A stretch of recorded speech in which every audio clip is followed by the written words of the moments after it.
ভুলে যাবার ইতিহাস আবার 24-এর 5ই আগস্ট পুনরাবৃত্তি ঘটেছে। অতএব বেগম লক্ষণ সেনকে মনে রাখতে হবে, বাংলাদেশের সকল সীমান্তে আপনার জন্য আমরা লাল গালিচা প্রস্তুত করে রেখেছি। বাংলাদেশের সকল ফুলের বাগান থেকে আপনার জন্য ফুলের মালা রেডি করে রাখা হয়েছে।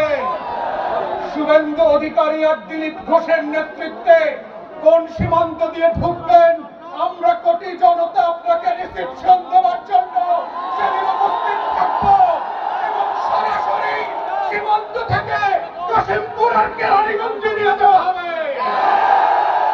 যারা বোধ করছেন 24-এর গণ অভ্যুত্থানে যারা বুক চেতিয়ে রক্ত দিয়ে বুলেটকে সামনে রেখে শত বাধা উপেক্ষা করে বাংলাদেশকে শুধু আওয়ামী ফ্যাসিবাদ না, দিল্লির আধিপত্যবাদ থেকে মুক্ত করেছে, তাদেরকে এনডিটিভিতে আর রয়টার্সে রাতের আধারে ইমেইলে সাক্ষাৎকার দিয়ে বাংলাদেশের মানুষকে ভয় দেখাবেন, সেই ভয়ের রাজ্যে আমরা বাস করি না।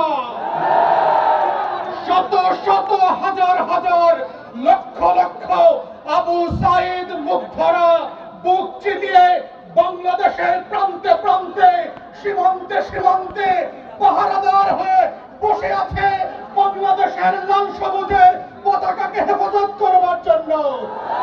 যারা বোধ করছেন আপনারা কয়েকজন সিনিয়র বাটপার জ্যেষ্ঠ সাংবাদিকরা টকশোতে গিয়ে কথা বলবেন আর বাংলাদেশের মানুষ শেখ হাসিনার পক্ষে লড়াই করবার জন্য প্রস্তুত আছে, গত 17 বছরের ইতিহাস দেখেন, গণমাধ্যম বিরোধী দলের বক্তব্য প্রকাশ করে নাই।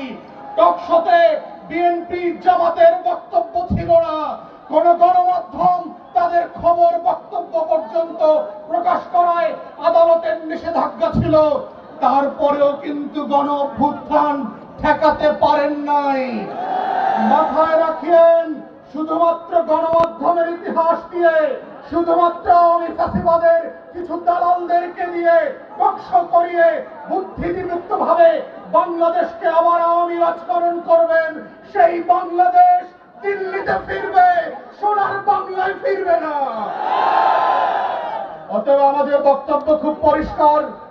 আমরা সরকারকে বলছি, বিভিন্ন জায়গায় বরিশাল সহ আমরা খবর পাচ্ছি আপনাদের দলের নেতা কর্মীদের পৃষ্ঠপোষকতায় আর্থিক লেনদেনের মাধ্যমে আওয়ামী লীগের গুন্ডা পান্ডারা পুনর্বাসিত হচ্ছে, পাড়ায় পাড়ায় মহল্লায়